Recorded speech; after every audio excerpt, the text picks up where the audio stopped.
Hello student. आज हम करने वाले हैं अवतल दर्पण द्वारा प्रतिबिंब का चित्रण। अवतल दर्पण द्वारा प्रतिबिंब का चित्रण। तो इस स्थिति इसमें पहली है हमारी, जब वस्तु अनंत दूरी पर स्थित हो। जब वस्तु अनंत दूरी पर स्थित हो तो सबसे पहले हम क्या करेंगे, सबसे पहले हम बनाएंगे अवतल दर्पण। क्या बनाएंगे? अवतल दर्पण। तो हम यहाँ पर बना रहे हैं अवतल दर्पण। अब अवतल दर्पण में जो कलई किया हुआ रहता है यानी पॉलिश किया हुआ भाग रहता है, वो बाहर की ओर जो उभरा हुआ सतह रहता है वहाँ पर किया जाता है। उसके बाद में हम यहाँ पर खींच रहे हैं एक मुख्य अक्ष। क्या खींच रहे हैं? मुख्य अक्ष, जिसका ध्रुव क्या है? P है, और फोकस F है, और वक्रता केंद्र क्या है? C है। C वक्रता केंद्र, F फोकस, और P हमारा क्या है? ध्रुव है। अब यहाँ पर सबसे पहले जब वस्तु अनंत दूरी पर स्थित हो तब यहाँ पर प्रतिबिंब कैसे बनेगा। तो वस्तु को हम कहाँ स्थित करेंगे? अनंत दूरी पर, यानी वक्रता केंद्र के इस तरफ की दूरी को क्या बोलते हैं? अनंत दूरी। हम यहाँ पर स्थित करेंगे। अब यहाँ पर प्रतिबिंब कैसे बनेगा?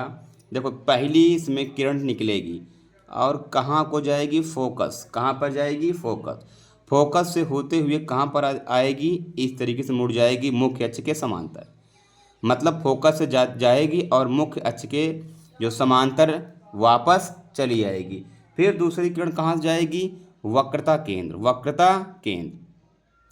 वक्रता केंद्र से जाएगी और टकराने के बाद में क्या होगी? वह पुनः उसी दिशा में क्या हो जाएगी? मुड़ जाएगी। आई बात समझ में?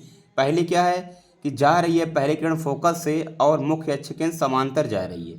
ये क्या है? पहली किरण है, ये फोकस से जा रही है। अब मुख्य अक्ष हमारा क्या है? ये है।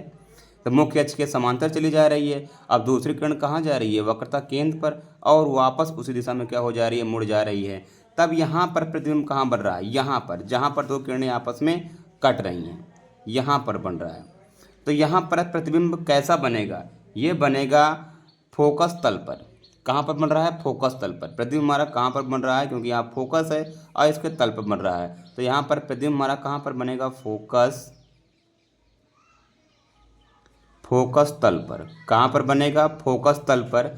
और इसकी प्रकृति कैसी होगी? ये इस तरफ बन रहा है, दर्पण के इस तरफ, तो कैसा होगा? वास्तविक होगा। कैसा है ये? वास्तविक।